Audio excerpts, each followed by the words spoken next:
Buenas noches a todos. Reciban un saludo muy especial de la Universidad de los Llanos del Pacífico.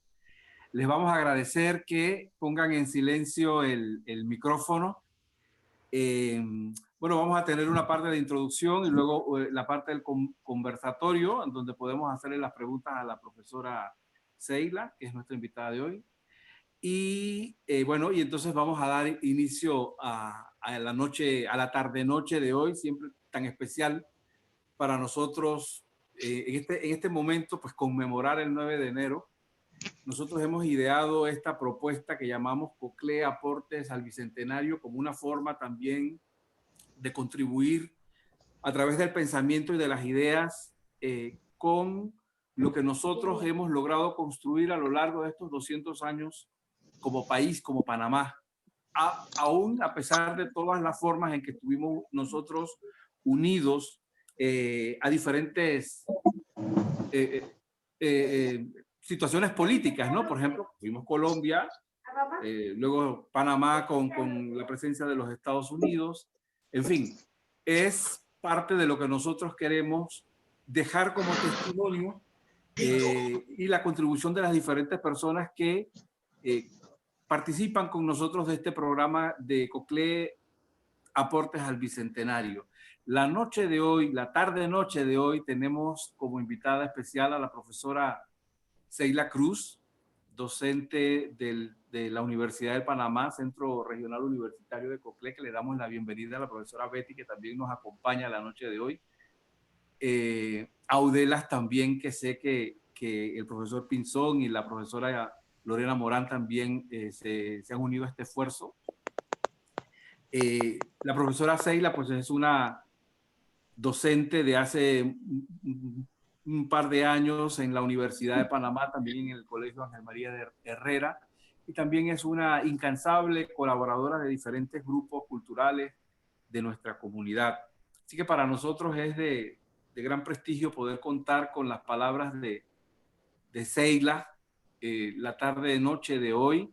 Así que pues sin más, yo creo que damos inicio a este programa de COCLE Aportes al Bicentenario, en especial recordar, reflexionar sobre la gesta patriótica del 9 de enero de 1964.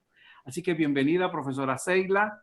Estos micrófonos son suyos. Muchísimas gracias por aceptar contribuir con este aporte que queremos hacer desde nuestra universidad para dejar un registro audiovisual de lo que los panameños, los penonomeños, los coclesanos quisimos hacer durante la celebración de 200 años de este espacio geográfico del mundo.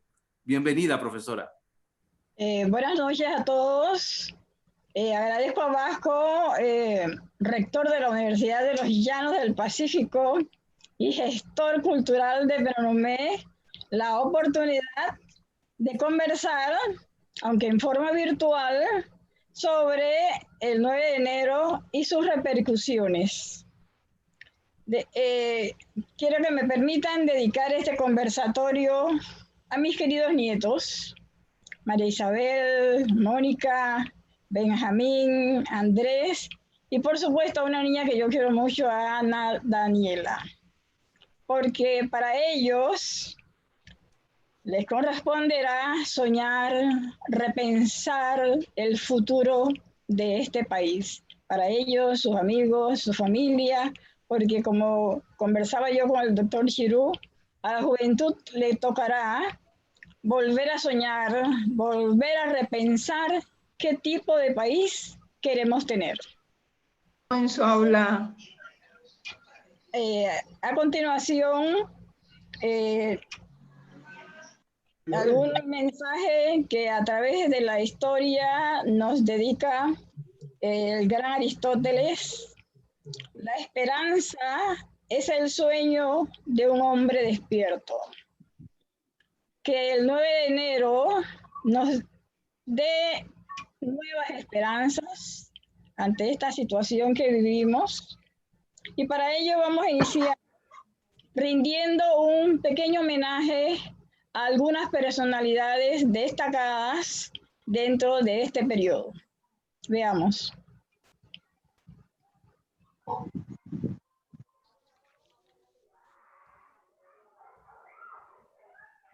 En primera instancia, por supuesto, que no podemos dejar de mencionar a don Emilio Gastelú, aquel fotógrafo peruano que hizo su vida en Panamá y que le tocó aquel histórico momento de tomar esa icónica fotografía que el mundo conoce, que le ha dado la vuelta al mundo y que cada vez que vemos esa imagen que tenemos en pantallas nos remonta al 9 de enero.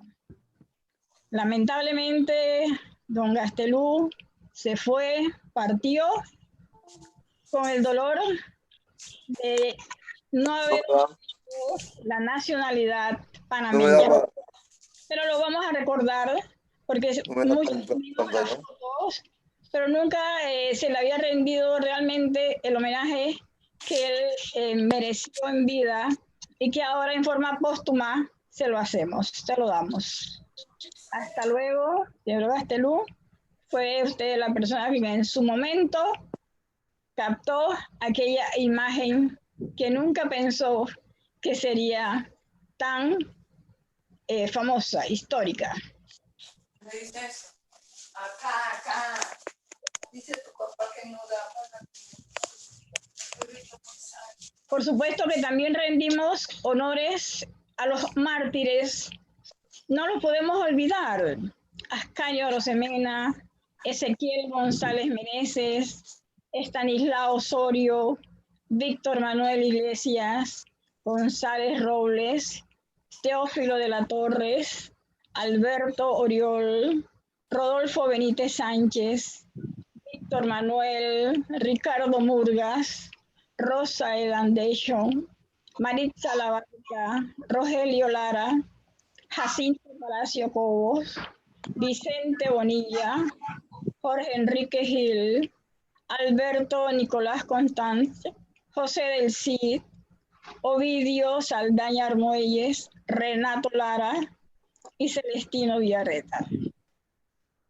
Los héroes, dice a Elsie Alvarado de Ricor, no mueren, remueven la conciencia de los pueblos. Y eso es lo que queremos hoy, volver a remover esa conciencia, ese sentimiento patriótico que nos ha mantenido activos durante este bicentenario. A continuación, un corto video.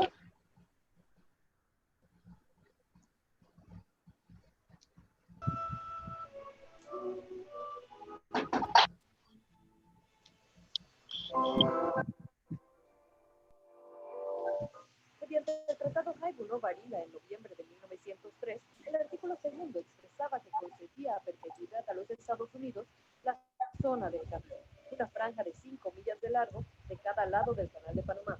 Esto dentro de la población panameña generó un grado de insatisfacción al existir un territorio ocupado por los estadounidenses y dividiendo el país físicamente en dos partes.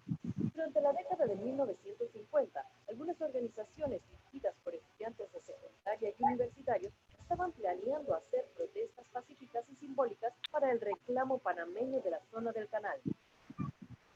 Así, el 2 de mayo de 1958, un grupo de estudiantes universitarios, dirigidos por Carlos Arellano Lennox y Ricardo Ríos, organiza la Operación Siembra de Banderas, y que consistió en sembrar 75 banderas dentro de la zona del canal y demandaban la revisión de los tratados canaleros. Posteriormente, el 3 de noviembre de 1959, se realiza la Operación Soberanía, liderizada por el diputado Aquino Boy y el doctor Ernesto Castillero, y en la que el pueblo panameño era invitado de manera pacífica a la zona del canal, portando la bandera panameña como un acto de reafirmación y soberanía panameña. Al principio la protesta fue pacífica, pero después, por órdenes del gobierno de la zona, prohíben la entrada a los manifestantes, provocando represión y hasta vejación de una bandera panameña de parte de los policías estadounidenses, cosa que alteró los ánimos de los panameños, a punto de que se tuvo que movilizar un destacamento del ejército estadounidense. En diciembre de 1959, el presidente estadounidense Dwight Eisenhower reconoció que la bandera panameña debía ser izada junto con la bandera estadounidense, y se iniciaron así negociaciones que se consumaron en el acuerdo Gary-Kennedy en 1962, que dieron más libertades sociales y económicas a los panameños dentro de la zona del canal. También con este acuerdo se creó una comisión bipartita que resolvería el asunto de la bandera. Sin embargo, el 7 de enero de 1963, esta comisión sugirió que la bandera panameña fuera izada junto con la norteamericana en los lugares civiles dentro de la zona del canal. Quedarían excluidas las bases militares y las naves que cruzaban el canal, tanto para los estadounidenses como para los panameños. No les agradó el resultado de esta decisión. Sin embargo, dicha decisión fue ignorada dentro de la zona del canal. El 3 de enero, el policía soneíta Carlton Bell iza la bandera estadounidense sin acompañar la bandera panameña frente al monumento de héroes de guerra en Gamboa, considerado un sitio civil. El 7 de enero, los estudiantes estadounidenses de la Escuela Superior de Balboa izan la bandera de Estados Unidos frente al plantel sin acompañar la bandera panameña y se rebelan ante las autoridades soneítas. Ya del lado panameño, varios estudiantes estaban preparándose para reclamar la soberanía de la zona del canal, izando la bandera panameña dentro de la Escuela Superior de Balboa. A pesar que la respuesta de los panameños por la izada de la bandera de Balboa era esperada, la crisis tomó a la mayoría de los estadounidenses por sorpresa. Ya tiene. Un joven de 17 años, Guillermo Tiene Guevara lo Paz, máximo. 150 a 200 estudiantes del instituto marcharon a la secundaria de Balboa. Entonces el audio como que está jodiendo. Escuela y pancartas proclamando la soberanía de Panamá sobre la zona del canal. Su intención era izar la bandera panameña en el asta de la secundaria de Balboa, donde los estadounidenses han utilizado la cinta. Eso es, ya entré. Los panameños fueron recibidos por la policía de la zona y una Ese, ahí dice, pantalla Berenice, no sé qué, Cruz, Alzamora Cruz. La policía se le permitió a un pequeño grupo acercarse al asta, mientras que la policía mantenía la multitud alejada. Media docena de estudiantes panameños cargando su bandera se acercaron al asta. Los sonios no estaban contentos. Rodearon el asta cantando el himno de Estados Unidos. Resumen sobre el 9 de enero. Un resumen. Los estudiantes panameños. Un tumulto sucedió. Los panameños El fueron audio que está rechazados jodido. por los estonios y la policía. En el curso de la discusión, la bandera panameña fue rota a pedazos.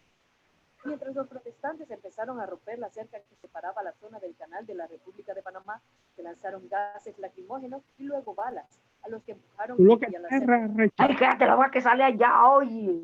Oh, no están escuchando. De dos estudiantes panameños en uniforme trepando la cerca, cargando una bandera panameña en halcón. La opinión de muchos panameños y latinoamericanos fue expresada unos días después por el embajador de Colombia ante la Organización de Estados Americanos. En Panamá existe hoy otro muro de Berlín. Las multitudes panameñas crecían a medida que se acercaba la noche, y para las 8 p.m., unos 80 a 85 policías de la zona del canal enfrentaban al menos 5.000 protestantes. Algunos estiman hasta 30.000 o más.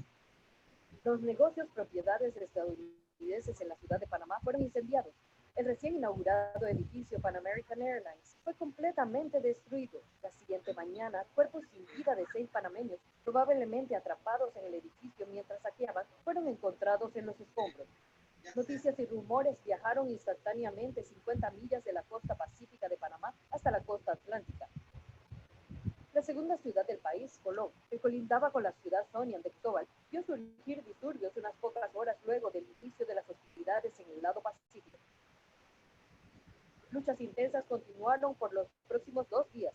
A diferencia de la ciudad de Panamá, las autoridades panameñas en Colón hicieron intentos al inicio de separar a los combatientes.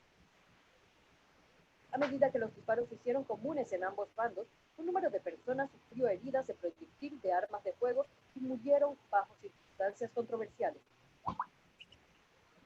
Ascanio Arosemena, un estudiante de 20 años, fue herido en un ángulo por la espalda, a través del hombro y el tórax. Fue el primero de los mártires, como se le llamó a los muertos de esos días. Testigos dicen que Arosemena murió mientras ayudaba a evacuar protestantes heridos de la zona de peligro. Los testigos parecen estar apoyados por una fotografía de Arosemena ayudando a un compañero herido, que se dice fue tomada instantes previos a que fuera herido. La versión oficial de la policía de la zona del canal fue que la policía no disparó directamente a los manifestantes, sino sobre sus cabezas y a sus pies. Esta versión fue desacreditada por investigadores independientes, que encontraron que la policía disparó directamente a las multitudes y mató a Arosemena y a un número de otros panameños. El presidente de Panamá en esa época, Roberto Chiari, rompió relaciones diplomáticas con Estados Unidos, un hecho sin precedentes. El 15 de enero de 1964, el presidente Chiari declaró que Panamá no reiniciaría relaciones diplomáticas hasta que se acordara abrir negociaciones para un nuevo tratado. Los primeros pasos en esta dirección fueron tomados poco después, en abril, cuando ambas naciones acordaron reasumir relaciones diplomáticas y los Estados Unidos accedió a adoptar procedimientos para la eliminación de las causas de conflicto entre las dos naciones. Unas semanas después, Robert Anderson, el enviado especial del presidente Lyndon Johnson, voló a Panamá para empezar las negociaciones. Luego de una reunión en la isla Contadora, los presidentes de Costa Rica, Colombia y Venezuela dieron su apoyo incondicional a Panamá. Este incidente es considerado como el catalista para la eventual abolición del concepto de control en perpetuidad sobre la zona del canal por parte de Estados Unidos. Y con la firma de los tratados Torrijos-Carter en 1977, se disolvió la zona del canal en 1979. Se puso fecha para el cierre de las bases militares de Estados Unidos y el traspaso de las propiedades, alcanzando su clímax al mediodía del 31 de diciembre de 1999, con el traspaso del control del canal de Panamá al gobierno panameño.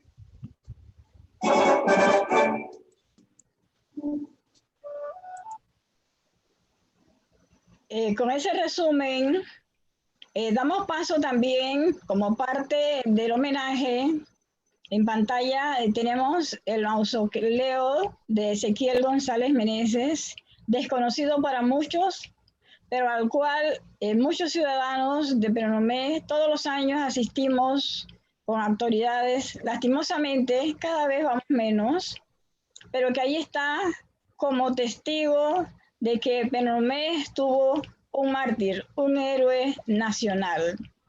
Seguidamente, la cantautora penonomeña, integrante de una nueva generación, de su grupo Fusión, va a rendir como homenaje una tamborera a Ezequiel González Meneses.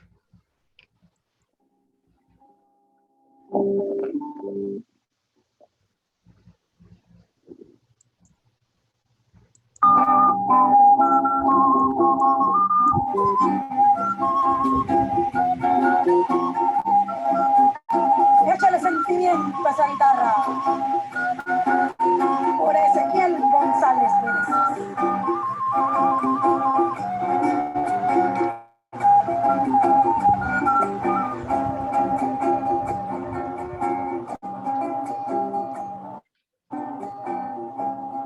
Recuerda el 9 de enero, patria, cuando tu bandera violada fue por la fiera, aquí bajo el propio alero. Ascanio mártir primero sobre su tierra natal, como flor primaveral que la saja la tormenta, cayó en la noche violenta que se vayan del canal.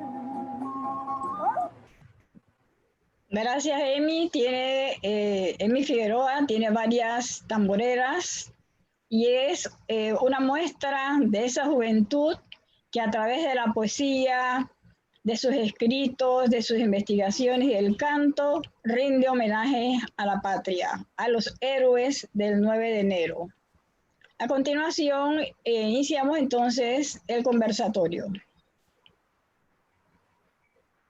Sí, vamos a pedirle a los que tienen el micrófono encendido que por favor lo silencien para poder escuchar mejor. Igual la dinámica sería que todos aquellos que quieran hacer alguna pregunta levanten la manito virtual y con mucho gusto pues le daremos la oportunidad de hacer las preguntas que quieran. Yo quisiera comenzar, Seila. Hiciste una introducción muy linda sobre los niños, ¿no? Los niños en este caso, los niños de nuestra familia. Pero yo siento que, y dijiste también que cada año somos menos los que vamos a la romería, y no sé en dónde estamos fallando como educadores para poder convencer a la juventud de la importancia de este evento histórico que marcó pues, una fecha, que marcó un inicio de una lucha muy importante para conformar realmente lo que es la República de Panamá. Yo no sé qué podríamos hacer para poder recuperar esta conmemoración y darle el valor que realmente necesita, porque todos los años van las autoridades, pero no van las mismas. Van las autoridades porque tienen que ir, porque representan tal cosa, esta y la otra, pero deberían ir todos los años. Sin embargo, pues no sucede. ¿En dónde estamos fallando? ¿Qué piensa que podríamos hacer para poder... Bueno, yo como profesora que di muchos años el curso de Relaciones de Panamá con Estados Unidos en Ángel María Herrera, siento que parte de esta situación que mencionas está en la eliminación de ese curso, que era obligatorio para todos los bachilleratos, para todas las universidades particulares, para las públicas, y la falta también de lectura, de investigación de parte de la juventud, porque en el 64 no teníamos esta ventaja que teníamos hoy, pero la radio nos comunicó a todo el país lo que estaba ocurriendo. Hoy hay más ventajas, hay este sistema, está el celular, el estudiante se puede leer lo que quiera, pero esa asignatura era importante, ahí se formaron muchos profesionales que hoy se han destacado a nivel nacional. Quizás si logremos que nuevamente la asignatura se ofrezca así como parte del pensum obligatorio, que la familia también converse, que no solamente vea los videos y ya, pasó. O era el día libre para irnos a la playa. No era un día libre, era un día de duelo nacional. Estábamos conmemorando la muerte de nuestros jóvenes que dieron su sangre, su vida por ver a un país libre, independiente. Entonces no era un día de fiesta, y quizás pues también la familia tenga algo de responsabilidad. Y también, pues, por supuesto que la docencia, ¿no? Ayer veía un programa de televisión muy interesante porque fue la primera vez que vi que le daban un sitial al papel de la mujer en el 9 de enero. Lo llamaban las heroínas del 9 de enero. Tú eras una muchacha muy joven en ese momento. ¿Qué piensas entonces? ¿Cómo fue tu reacción? ¿Cómo viste el papel de las mujeres, madres, abuelas, maestras, profesoras, ante un momento tan terrible, tan triste para Panamá? Bueno, yo estudiaba en la Pedro Pablo Sánchez, estaba en tercer año. En ese tiempo las graduaciones se hacían en enero, como a mediados del 15 de enero, y para nosotros fue un impacto muy fuerte, porque no tuvimos graduación. A mí nunca se me va a olvidar que el profesor de educación física, en el maletero de su carro, los muchachos vengan rápido, aquí tienen su certificado y retírense. Ya todos habíamos escuchado en la radio, con mucho temor nos acercamos, recibir ese certificado, pero quedó una generación que no recibió diplomas y que después de 20 años, la Pedro Pablo Sánchez efectuó una ceremonia especial y otorgó los diplomas a sus egresados. Pero en esta pregunta yo quiero referirme a Penonomé. ¿Qué ocurrió en Penonomé? Porque en muchos lugares la protesta quizás fueron más varones que muchachas. En Penonomé quizás ustedes conozcan mejor que yo, hubo una reacción fuerte, interesante, encabezada por el profesor Julio César Fernández, que ustedes todos conocen y respetamos. Y cuando se enteraron, pues se convocó a una gran cantidad de personas, caminaron, marcharon por las calles de Penonomé hasta el Parque 8 de Diciembre.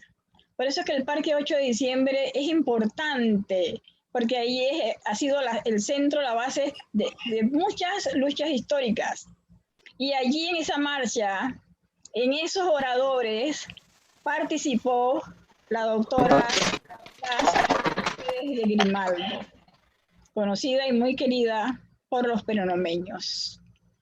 Ese hecho nos demuestra que sí, la mujer ha tenido poca participación, pero cada vez hay más mujeres políticas, más mujeres que leen, y necesitamos que la juventud, que las muchachas, no solamente sean influencers de otro tipo, sino también que sean políticas, porque hay repercusiones políticas, sociales, económicas, educativas, y a eso es lo que yo me gustaría referirme, porque los hechos ocurrieron y ahora las repercusiones.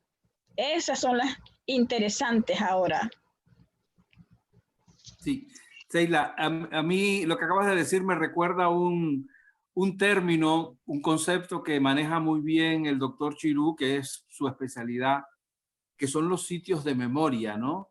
Mencionaste el parque como un sitio de memoria, como un espacio, como el Parque de Santana para la ciudad de Panamá, ¿no? Exacto.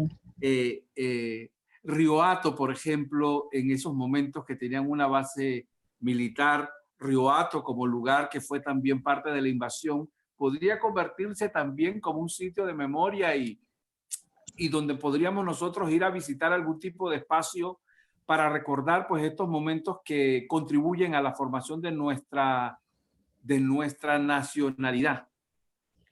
Claro que sí, porque en ese movimiento que se gestó en Penonomé, que participaron personas de Aguadulce, de Antón, y que marcharon desde Penonomé hasta Río Hato. ¿Qué encontraron cuando llegaron a Río Hato? Nada. Los norteamericanos se habían desaparecido.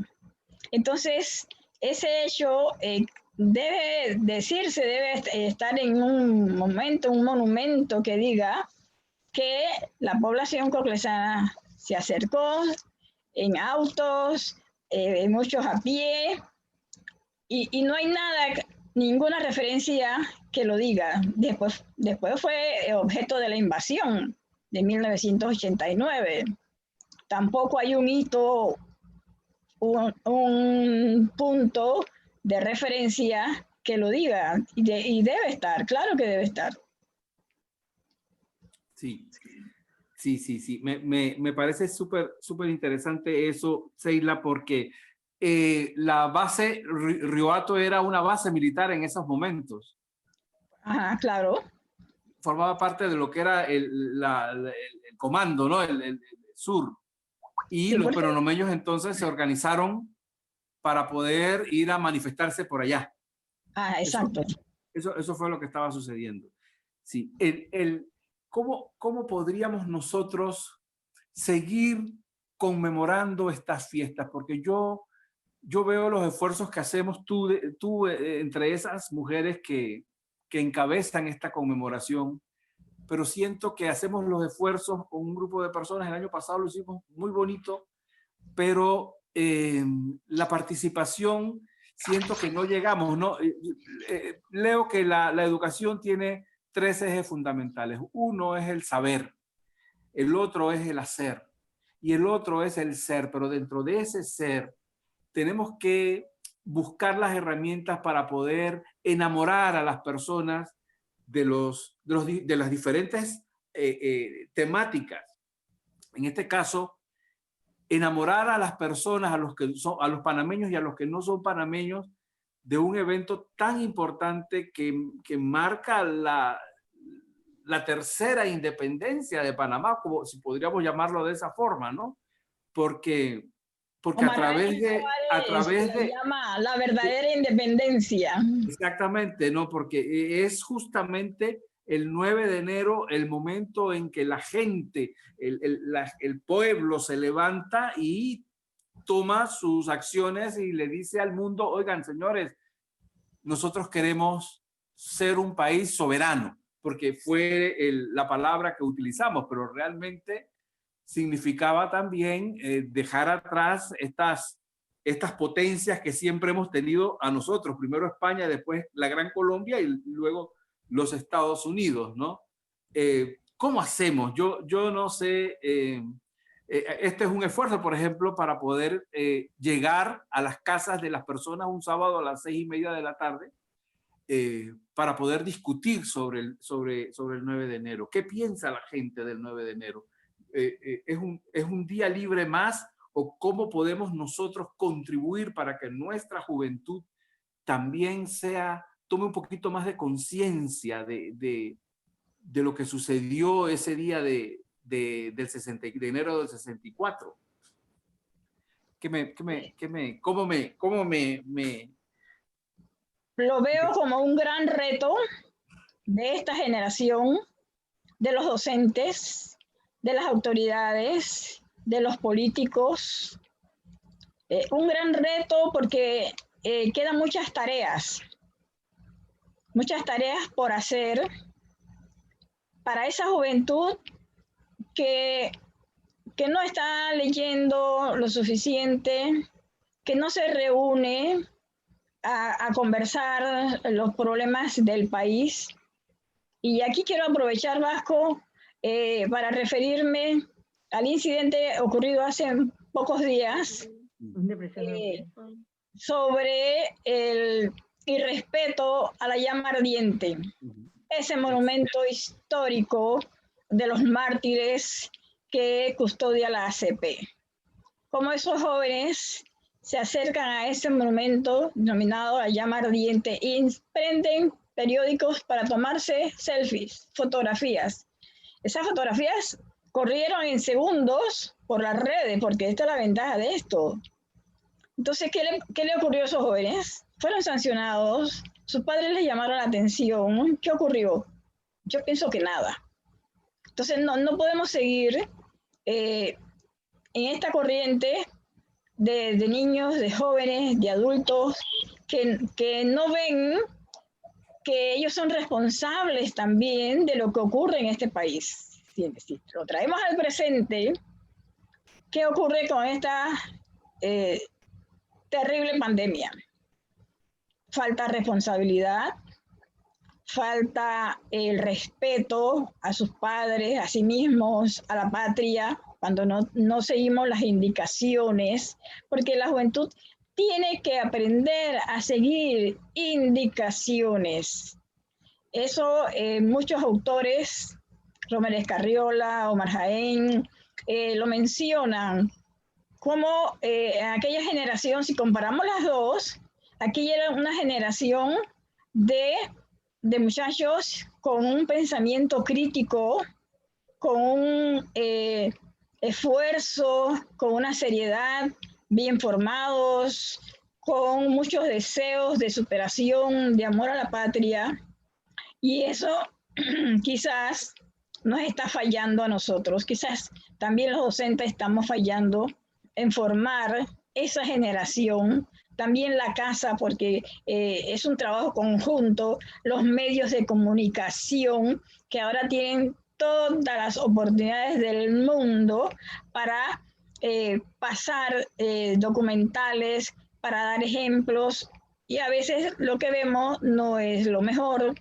no enseña, no educa. Entonces es un compromiso, es un reto de mucha gente de formar una nueva generación respetuosa, atenta, responsable, estudiosa, responsable con sus mayores. Allí nos dan los grupos originarios una gran lección, porque sus mayores son muy queridos, muy respetados, muy cuidados, y es lo que necesitamos ahora. Un reto muy grande de toda la sociedad y también, por supuesto, de los medios de comunicación. Sí. Mencionas a los grupos originarios y me viene el asunto de la identidad, ¿no? Yo creo que estamos viviendo también espacios globales muy fuertes, en donde encima Panamá, por ser paso mundial de diferentes culturas, tiene una recibe una influencia muy grande de diferentes partes del mundo. Sin embargo, yo no sé hasta qué punto la identidad juegue un papel importante, digamos, en la formación de la gente, porque siento que esta diferencia que tenemos nosotros como pueblo y como pueblos es importante para poder enaltecer lo que nosotros somos. Te doy un ejemplo. Nosotros, por ejemplo, aquí en Penonomé hacemos un festival y hacemos un desfile y traemos un desfile de carretas. Que me parece muy bonito traer en Penonomé un desfile de carretas porque siempre es bonito ver un desfile. Sin embargo, las carretas son propias de Guararé, de Natá, de Aguadulce, donde la carreta es un instrumento de trabajo de todos los días. Entonces, hemos tratado de ir copiando modelos que no nos pertenecen. Entonces, lo que nos identifica, lo que nos da valía como espacio, como pueblo, como región, como provincia, como país, creo que lo hemos estado perdiendo. Dentro de eso, entonces, nuestra historia es importantísima porque en este caso, el 9 de enero es el inicio de un nuevo espacio histórico que no logramos entender o que estamos perdiendo dentro de esa identidad que tenemos como pueblo dentro del grupo de pueblos que forman el mundo. Conversando yo con una querida estudiante de la carrera, Michelle, ella me preguntaba, profesora, ¿qué ha ocurrido? ¿Qué ha ocurrido con esa falta de identidad de la población? Bueno, hay muchos factores, ¿no? Aquí no puedo dejar de mencionarlo. Al presidente Ignacio. Roberto F. Chiari, que fue el único presidente latinoamericano que se atrevió haciendo fuerza con Estados Unidos. ¿Por qué? Porque nuestra historia está muy ligada con ellos, con ese país, y la juventud tiende a imitarlos. Mientras nuestros grupos originarios buscan su identidad a través de sus líderes. Quizás nos falta ese liderazgo, como Nelecan Tule, ese gran líder de la revolución de Tule, y por eso nosotros vemos a una población guna que viene a estudiar a la universidad, pero su objetivo es regresar a sus comarcas. Ahí tenemos a la doctora Belén, pues, su ideal, estudiar medicina, pero atender a su población. Quizás esa identidad nos hace falta sentir nuestra cultura, que no somos norteamericanos, que somos latinoamericanos, que no nos sentimos centroamericanos, que creemos, y lo vemos ahora, vuelvo a la pandemia, y acabamos de pasar también las fiestas patrias. Decía yo por Facebook, porque a veces escribo por ahí cosas, ¿desde cuándo? ¿Quién inventó que había que comer arroz con guandú? Que había que comer pavos, que había que comer jamón. Si, los pavos ni siquiera se crían ya en los patios de nuestras familias. Todo eso es aprendido, todo eso es imitación. Cuando nosotros tenemos nuestras propias comidas. Yo recuerdo muy niña que el día de Año Nuevo lo que mi madre hacía, el relajo era que mis hermanos corretearan unas gallinas en el patio y después mi madre hacía unos tremendos macarrones con gallina. Y mis hermanas y yo recogíamos mandarinas japonesas para hacer el refresco.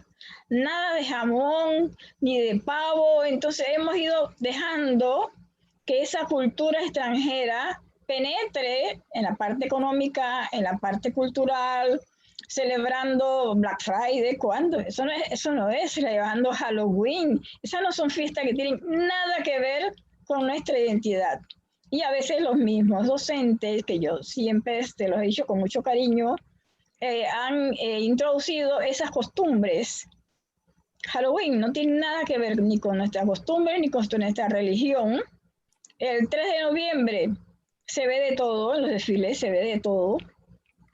Cuando hay que cuidar ese momento, porque es la exaltación de una fecha importante, pero que debe reflejar nuestra identidad, que debemos sentir nuestro país a través de la comida, a través de la música, sin quedarnos atrás en la tecnología ni en el conocimiento. Sí. Me dice Hilda Morán que quiere opinar algo. Sí, bienvenida, Hilda. Claro. Adelante. Bueno, no era tanto, era Lorena, también está que mi papá quiere opinar, pero... Ya, perfecto, perfecto. Pero igual yo siempre, esto de motivar a los muchachos y hacer que volvamos a tener ese sentimiento, yo pienso que, como dice la profesora, está en parte de la educación, porque en las escuelas, porque pregúntale a todos estos muchachos ahora si saben una marcha patriótica. Nadie se la sabe, pero ¿por qué no se la saben? Porque los maestros no se las enseñan, y quizás hasta el mismo maestro no se la sabe. Cuando vienen las fiestas patrias, y yo me canto de una esquina a la otra todas las marchas que yo aprendí en la escuela.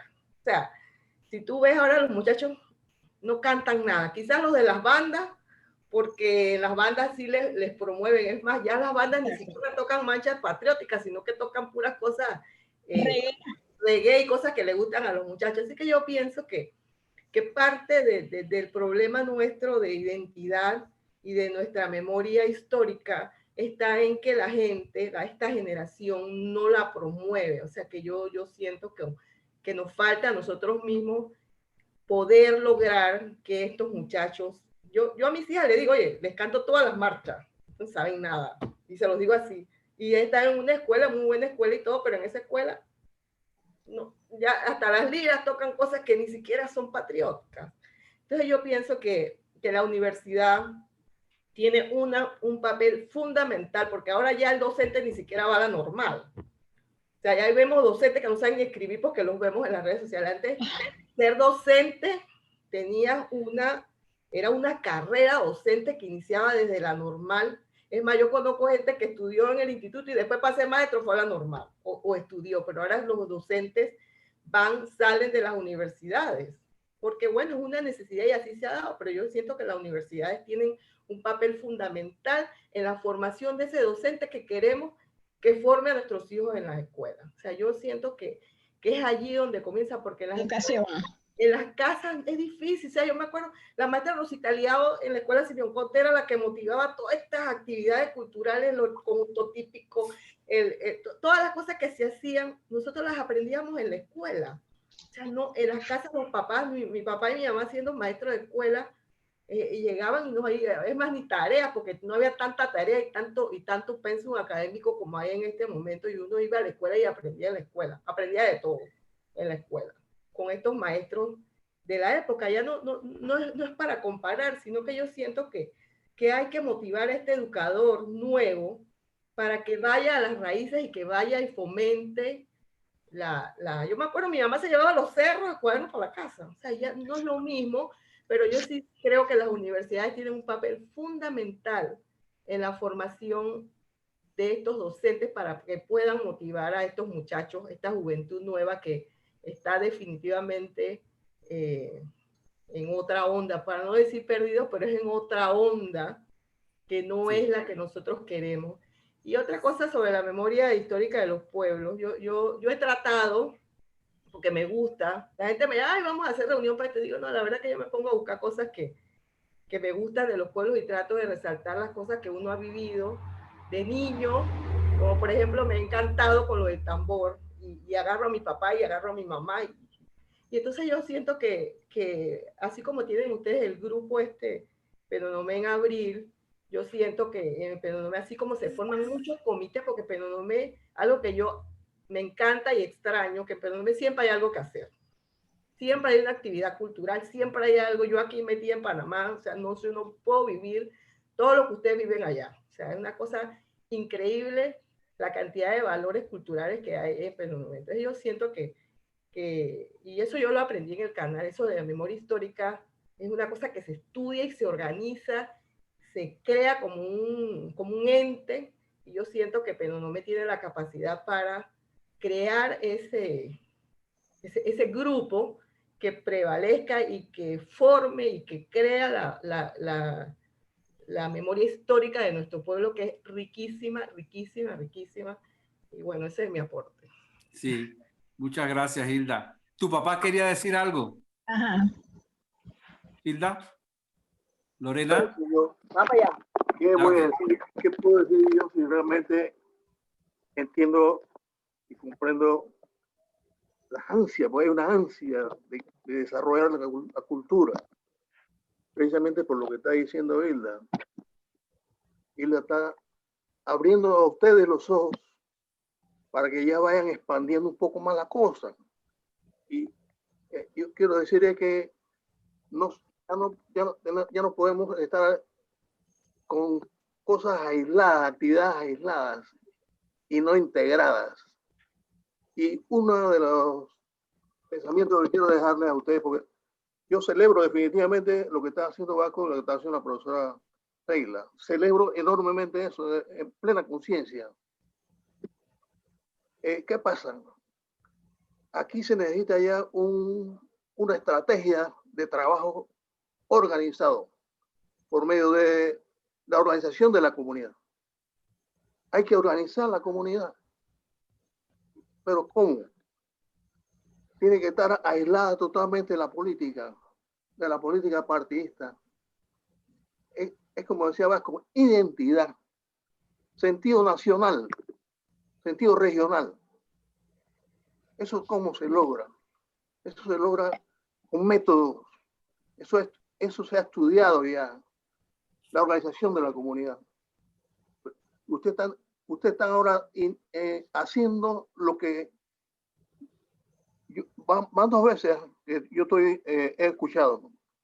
La vez pasada me llamó Hilda y ahora me llamó Lorena para decirme lo que estamos viendo aquí. Ustedes están abriendo los ojos a la gente, pero resulta que parece ser que hay que integrar esfuerzos ya no aislados. ¿Me explico?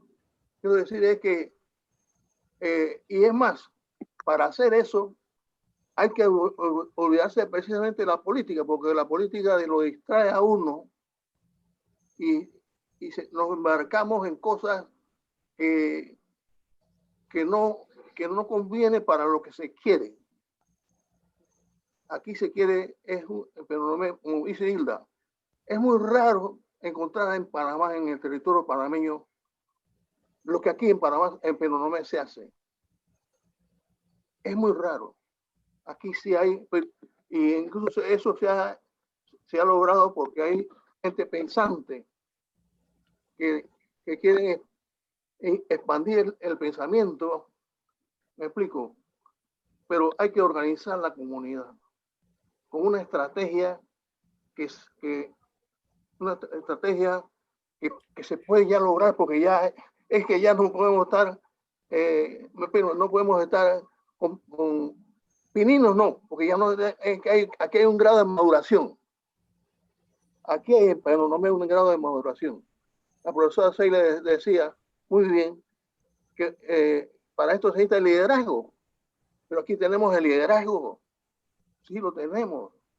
Aquí hay personas con una gran madurez de pensamiento. Lo que pasa es que tenemos que ya sentarnos realmente a eso. ¿Me explico? A eso. La memoria histórica, ¿cómo? Por favor, aquí hay... Es más, quiero decirles una cosa. Yo viví el 9 de enero aquí en Penonomé. Sí, yo lo viví. Yo estaba en Cañaveral trabajando de maestro y apenas vimos la RPC, oímos la RPC, en ese tiempo era la emisora realmente muy fuerte en Panamá. Y una vez dejamos los quehaceres, porque era un día de clase, y nos vinimos con el director de la escuela, y nos vinimos a Penonomé, y saben una cosa, el Ángel María Herrera en ese tipo marcó antecedentes fuertes. Sí. Profesor, tenemos gente para que vengan aquí y expliquen a Heriberto Torres en ese tiempo. Exacto. El profesor que está produciendo, ese libro no ha parado. El profesor Roberto Ríos. Ríos Torres. Ríos Torres, por favor. Gente que saben que Dios goce del profesor Herculano Quiroz, que también estaba en ese tiempo. La gobernación sentó un precedente interesante. El gobernador en ese tiempo, Manolo Rosas, Exacto. fue un adalid, sinceramente. Fuimos a la base militar de Ruato, que como bien dice Vasco, algo hay que hacer con Ruato, porque efectivamente ahí nosotros vimos despegar el último avión de Ruato. Los gringos norteamericanos desbarataron todo, y se llevaron, todos los desbarataron de la base, y entonces vimos despegar el avión, el último avión. De tal manera que llamo la atención, para terminar, es que se necesita organización de la comunidad, y para eso hay que atreverse, porque vamos a encontrar incluso con eso, cuando digo organización de la comunidad, es que vamos a sentar bases que va a haber, ¿cómo se llama? Negación. Sí, va a haber negación, porque organización de la comunidad significa no es que eliminar la política, no se puede eliminar. Si se elimina la política, entonces está el Estado. Ese es otro problema que tiene Panamá. No se puede eliminar la política, porque la política es una ciencia. Lo que pasa es que se está usando eso de la cuestión de que no atendemos las necesidades de la comunidad y tantos problemas que tenemos en Penonomé. Si tuviéramos organizado la comunidad, no hubiera tantos problemas, porque Penonomé sí tiene problemas, tiene muchos problemas. Pero mientras no se... Me explico, quiero llamar la atención en ese sentido. Organización de la comunidad. Muchas gracias. Muchas gracias, profesor. Techi Carles quiere hablar también. Techi, los micrófonos son tuyos. Buenas noches, agradeciendo a Seila y a la universidad por esta gran oportunidad que nos dan de compartir. Yo me voy a ir un poquito hacia el comentario inicial de Vasco, recalcando algunas cosas que mencionó Seila. Disciplina. Seila mencionó pues lo de la disciplina, la importancia de la disciplina. Ahí quiero entrar en la parte del docente.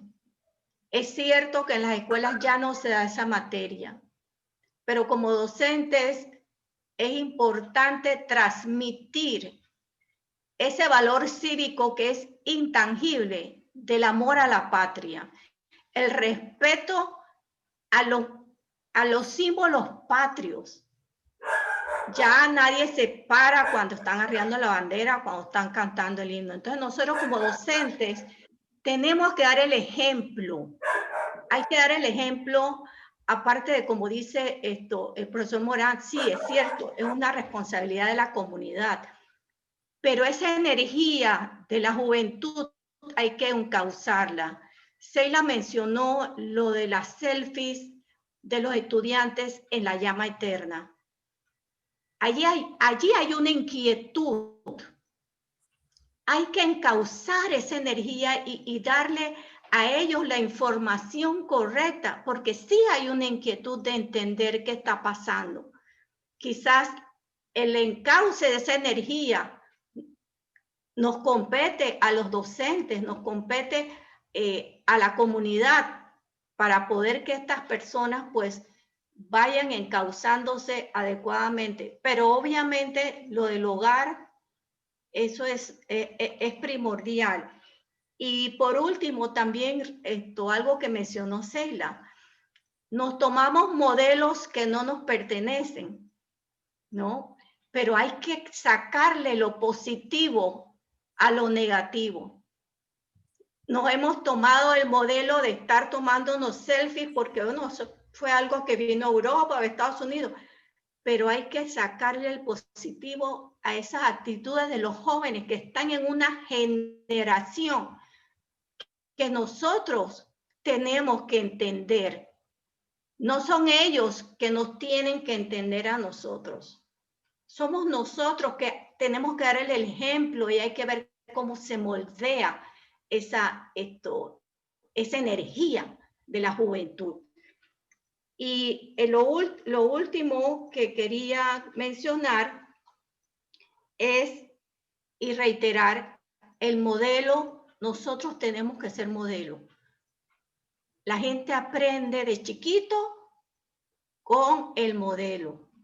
Tú haces lo que tú ves en tu casa y eso es lo que va a prevalecer en tus valores a través de la vida. Muchas gracias, Sheila, nuevamente por compartir con nosotros. Que pasen unas buenas noches. Gracias, Techi. Tenemos a Ruperto Valdés, que también quiere dar su opinión. Ruperto, adelante. Buenas noches, profesora Sheila, profesor Vasco, gracias por la oportunidad. Bueno, yo casualmente me acabo de tomar un selfie, amiga Techi, aquí en la computadora viendo el conversatorio y lo compartí con mi grupo de amigos. Yo dije, oye, estoy en un conversatorio sobre el 9 de enero y me dicen unos y que 9 de enero. Dije, tú estás loco, y que a esta hora tú estás viendo un conversatorio. Yo dije, bueno, precisamente por opiniones como esta es que estamos como país. Y de verdad que sí, los héroes del 9 de enero le dieron un sentido y un valor a la palabra respeto en aquel entonces, porque de verdad yo formo parte de esa juventud millennials en que actualmente nosotros, en particular a mí, de hecho la profesora Sheila en algunas ocasiones, cuando le dio clase en la universidad, hacía muchas referencias por su cátedra a los temas históricos de Panamá, pero muchas de las personas o la juventud como yo no le tomamos importancia a estos hechos. El 9 de enero lo hemos tomado como que, ok, créeme que si no estuviésemos en una pandemia este año y En la playa. si estuviésemos la mayoría en la playa, nos hubiésemos ido de vacaciones donde la familia, el party, y esas actuaciones propias de los jóvenes son las que no aportan mucho a lo que es el pensamiento histórico y la conciencia que debemos tener en la sociedad. Por otra parte, también el sistema educativo con el cual nos han venido educando, no nos han inculcado esa importancia de estas fechas que han mostrado mucho valor. En ese tiempo era la lucha por la soberanía. En estos tiempos también tenemos enemigos que tenemos para combatir. Tenemos la corrupción, la seguridad social, tenemos el tema de la educación, también mejorar la educación para tener una mejor calidad de vida, los temas de impunidad. Esos son temas que también debemos como jóvenes y como sociedad alzarnos y poder buscar las formas de cómo combatir, porque por ejemplo nosotros cuando hay un tema de corrupción, ¿qué hacemos primero? Agarramos nuestro celular, nos vamos al Instagram o al Twitter o al Facebook y escribimos, decimos todo lo que queremos decir allí. Muchas personas lo leen, pero esa información que nosotros colocamos allí no hace ningún sentido si nosotros como sociedad no nos organizamos y por qué no vamos y hacemos una marcha de verdad con sentimiento patriótico como panameños para que esos problemas se solucionen. Porque también aquí existen las marchas que son partidistas, que vienen de partidos políticos pagadas por X personas, que esas en muchas ocasiones tampoco aportan a estas generaciones, ¿no? Entonces, bueno, para cerrar, que nosotros debemos indignarnos.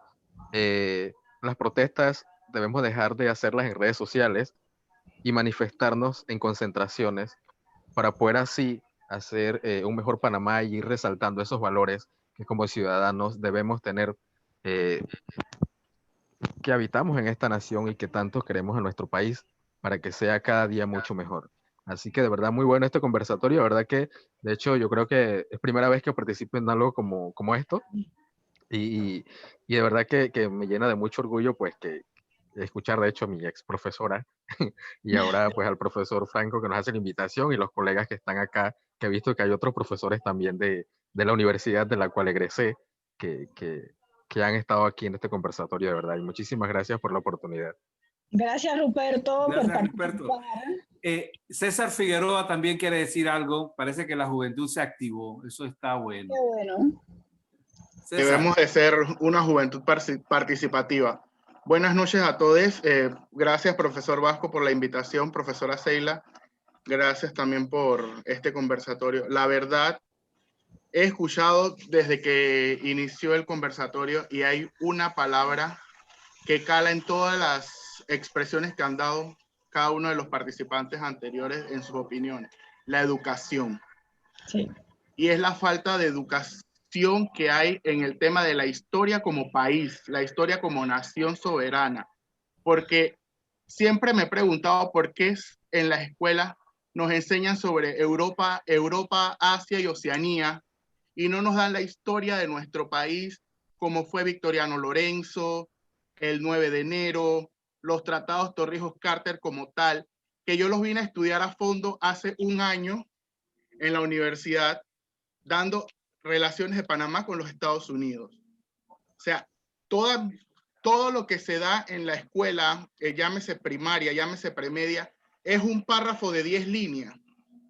Exacto. Que aparece en los libros. Igual que la historia afrodescendiente, como muchos de los que están aquí saben, yo soy juventud activa afrodescendiente. Y orgullosamente. Exactamente, orgullosamente, profesora Seila.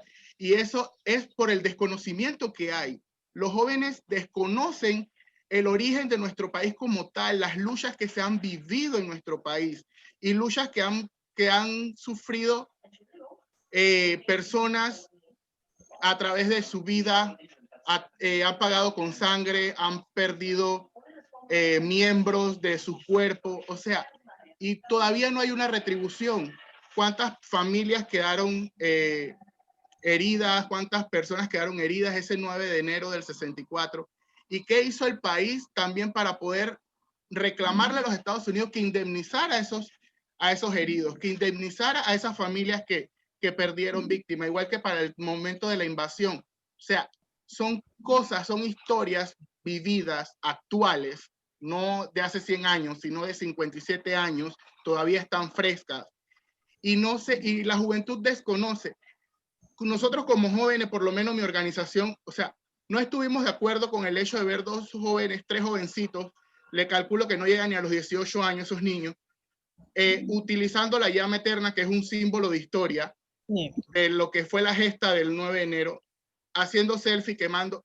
Pero es como dijo la profesora Teshi, ellos no saben, porque eso no se da en premedia, eso no se da en media. Y si se da, ya les digo, es un párrafo que aparece en los libros de Santillana de 10 líneas. Entonces, cuando yo le doy gracias a Dios que mi familia es panameña de pura cepa, les digo yo, porque a nosotros nos enseñaron a saludar la bandera, así sea si la tuvieran subiendo en la policía que vivíamos cerca del antiguo Denis, a Marcha Panamá, Panamá Soberana, Colonia Americana, los 3 de noviembre, los 4 de noviembre, saludar la bandera, honrar a nuestra patria. Y eso es importante, que también la educación se da de casa. El civismo se enseña en casa, a respetar nuestro país, a respetar nuestra bandera, a respetar nuestros símbolos patrios. Entonces, el tema central de esto es la falta de educación que hay, tanto de parte de lo que es los educadores de ahora no son los mismos de hace 30 años atrás, que eran educadores de convicción, educadores que tenían esas ganas de enseñar. Los de ahora son tecnología y haz como puedas, defiéndete. No tienen la vocación de antes. Entonces también tenemos esa escasez en el tema de educación, esa escasez en el pensum académico de que falta la historia de nuestro país. Que no solamente saber de Europa, Asia y Oceanía, sino de nuestro país, de nuestro pequeño territorio, de nuestro istmo, saber esa historia. Y es lo que estamos haciendo hoy, conociendo un poco más de lo que fue el 9 de enero. Vasco, permíteme, Ruperto y César, yo les agradezco que ustedes hayan hecho esta mención de la educación.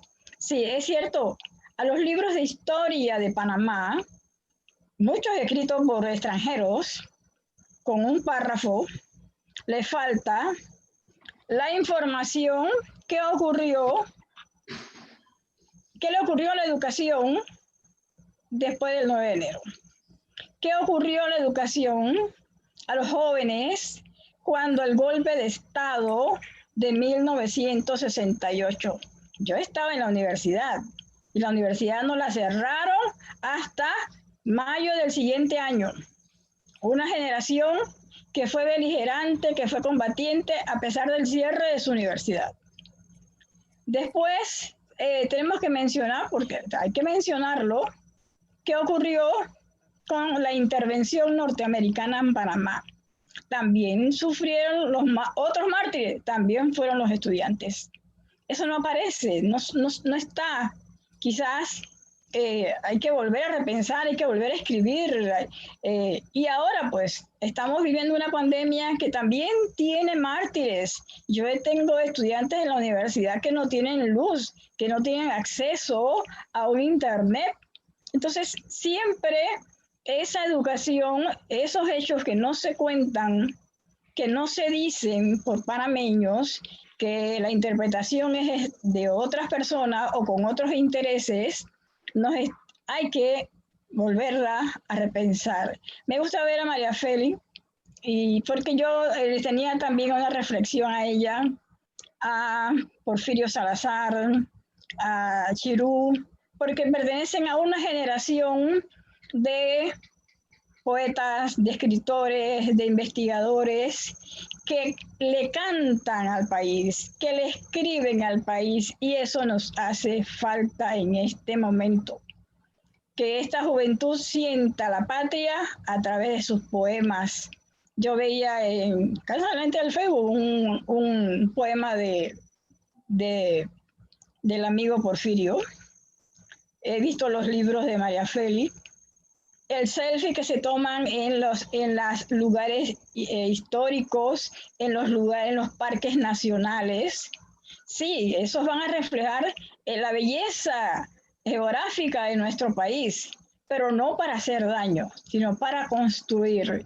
Nuestra educación necesita darle un giro y decirle a la población, sin cubrirse la cara, sin pasamontañas, lo que realmente ocurrió en este país. ¿Vasco? Sí, qué bonito, Seila. No sé si alguien tenga algo que decir, si levanta la mano o me escribe para poder darle el micrófono. Yo recuerdo que Chirú, siempre que hablamos de historia, doctor en historia Chirú, me decía que el motivo de las retretas, los domingos, a principios de siglo, iban encaminadas a ir formando el sentimiento nacional. Entonces, la gente, no había radio, no había televisión, no había internet, no había Zoom, se reunía en el parque y se les enseñaba las canciones nacionales. Panamá, la patria mía, suelo grato, encantador, ¿no? Entonces, de esa forma se iba formando ese sentimiento de amor a Panamá, porque hacía un par de años, 2, 3 años anteriores, éramos Colombia, ¿no? Y me contaba Chirú también que Belisario Porras en 1918, cuando era presidente, se iba por las comunidades en su caballo y llevaba de un brazo la bandera de Panamá. Y había comunidades que por primera vez veían en vivo la bandera de Panamá. Entonces, nos ha costado, ¿no?, construir este sentimiento, nos ha costado ser panameños, identificarnos como panameños, porque muchos tenemos un abuelo que era de Colombia, nació en Panamá, pero en esa época era de colombiana, y entonces pues llegamos a esa herencia, ¿no? Que no es que nos haga daño, pero que nos sentimos orgullosos de esta. Matilde Deló tiene la palabra. Muy buenas noches, profesor, compañeros que compartimos esta noche este interesante conversatorio acerca de la gesta del 9 de enero. En verdad que un acontecimiento relativamente joven. Mi esposo hoy está de cumpleaños y él me decía esta mañana, después de 10 años nací yo, después de 10 años de esa histórica gesta del 9 de enero. Me gustaría, profesor, ante todo agradecer por la oportunidad que nos brinda de enriquecernos con los aportes y el conocimiento que todos los que han participado en la sala nos han ofrecido. Yo pienso, soy educadora, enseño español, lengua y literatura española, y sé, como educadora sé, y estoy también muy preocupada por el enfoque que nuestros estudiantes, que nuestros jóvenes, niños y jóvenes actualmente viven, cómo viven el enfoque de la historia de nuestra patria. Pienso que a través de la enseñanza de la literatura, claro, acercamos a los jóvenes a la historia, porque la literatura y la historia son hermanas. Sí. Y acercamos de algún modo a nuestros estudiantes a conocer la historia. Como educadores comprometidos con la educación de estos jóvenes, nosotros hacemos grandes esfuerzos. Pero creo que necesitamos sumar mucho más a la sociedad en general.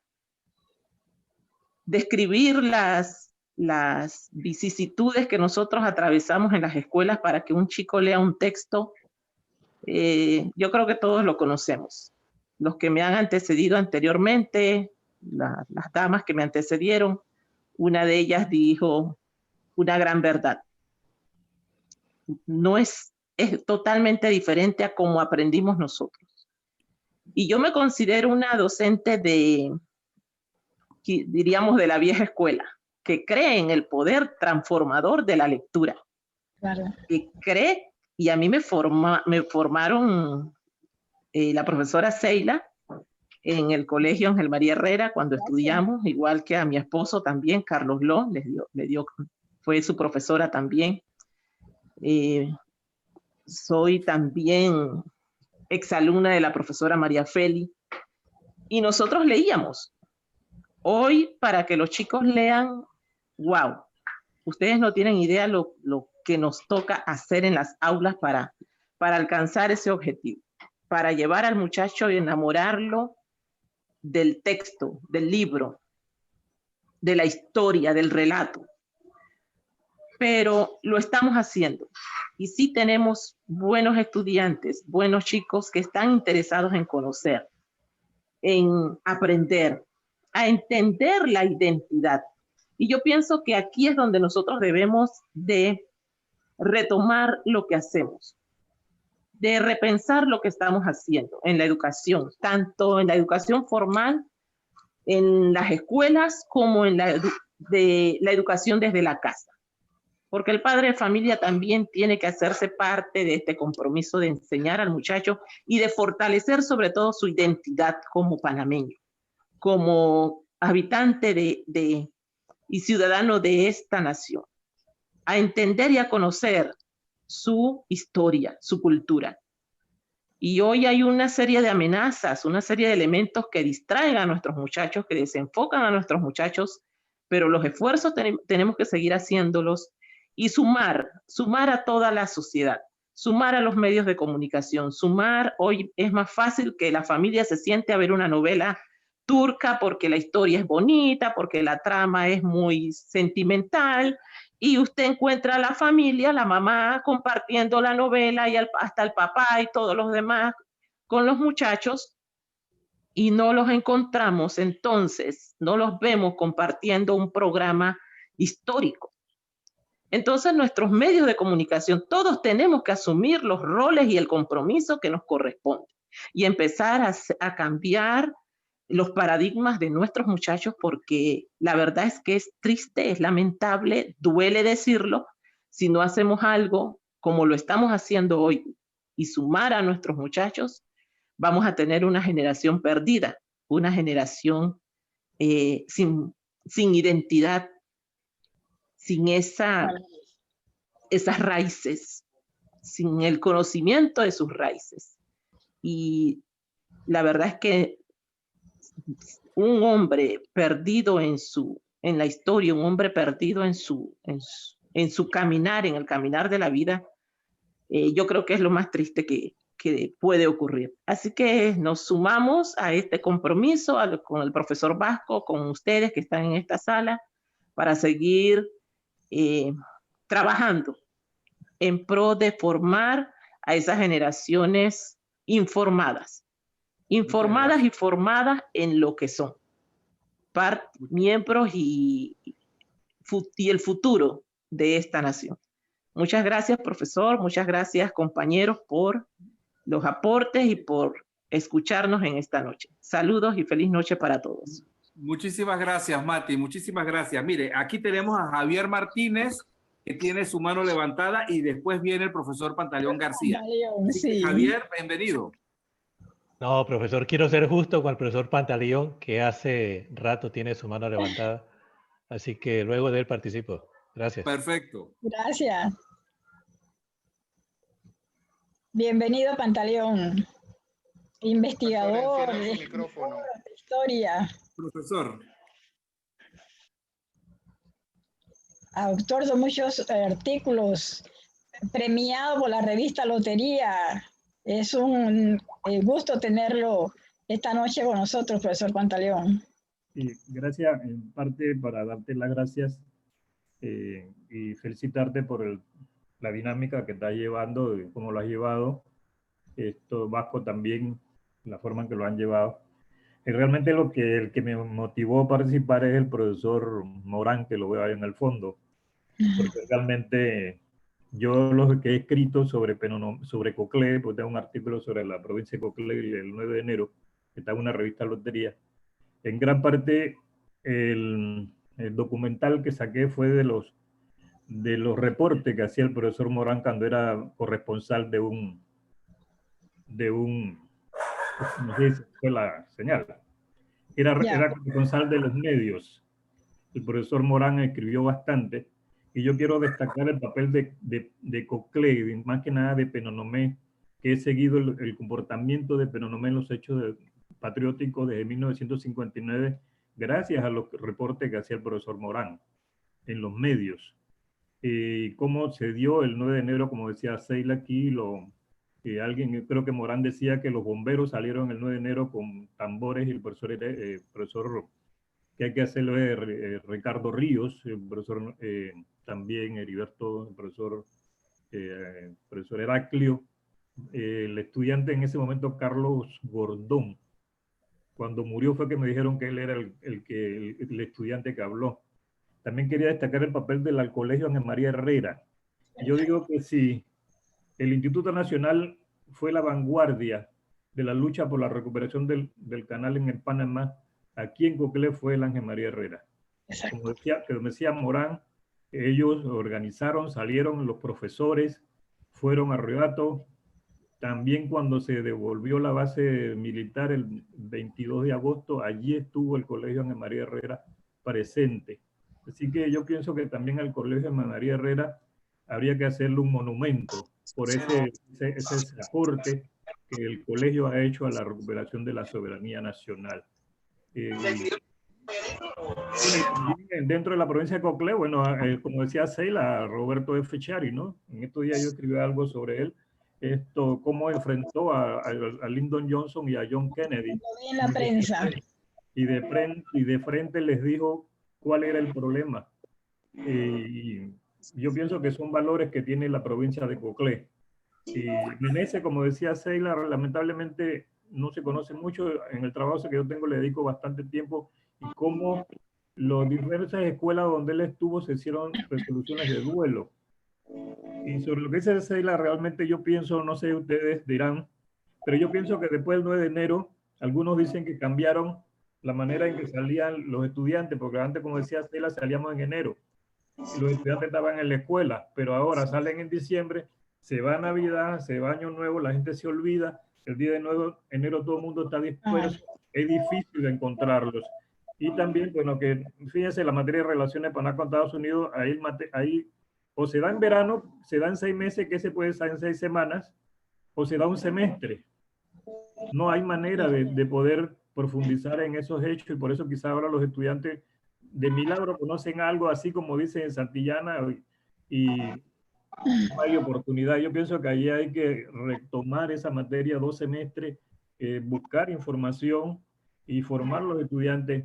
Y qué bueno que ustedes están en esta tarea, porque decía obviamente que a esta hora difícilmente se puede recoger, y yo pienso que se puede seguir con esta experiencia, Vasco, porque ya veo que tienes aquí bastante, hay casi 60 personas participando, y es bueno que lo que pasa, yo pienso también hay que crear espacio a la gente para que participe y dé su opinión. Así que muchas gracias, felicidades Seila y Vasco. Gracias, Pantaleón. Muchas gracias, profesor. Javier. Buenas noches a todos, profesor, un gusto verle. Igual el profesor Vasco. De verdad que los quiero felicitar, al igual que lo hizo el profesor Pantaleón, por tomar esta iniciativa. De verdad que sorprende ver un 9 de enero, sábado, feriado, 7 de la noche, ver 60 personas conectadas para tener un conversatorio tan interesante como este, y con una audiencia tan diversa, tanto en edad como en locación geográfica, ¿no? Ver gente aquí en Penonomé, en la capital. Así que yo creo que una de las pocas cosas buenas que la pandemia nos ha dejado ha sido la tecnología al alcance de cada uno de nosotros para actividades como estas. Y yo quisiera pues retomar las palabras del profesor Morán. Yo creo que de aquí deben salir tareas muy puntuales para seguir con esos esfuerzos de crear, yo diría, entre los jóvenes, mayor conocimiento de la gesta histórica, y entre los más adultos, tal vez aumentar ese grado de conciencia sobre lo que representó la gesta histórica, para tener mayor participación en las próximas celebraciones sobre la gesta histórica. Y yo creo que aquí, en esa estrategia que mencionaba el profesor Antonio, yo creo que es importante la participación de las autoridades. Y como decía él, no a través de una política partidista, pero sí tal vez a través de políticas públicas. Yo creo que las autoridades y la sociedad civil, que está aquí esta noche, en sus manos está la tarea de elaborar esa estrategia cultural para promover no solamente todo ese patrimonio cultural, sino también los hechos históricos como lo representa la gesta del 9 de enero. Entonces, yo creo que sería bueno que salga de aquí esa iniciativa de plantearle el reto a las autoridades locales de crear ese grupo de trabajo, sociedad civil y autoridades, para elaborar esa estrategia integral, que no sea como un esfuerzo aislado, como mencionaba el profesor, que nos permita identificar esas tareas o esas iniciativas que nos permitan llegar pues, a los jóvenes para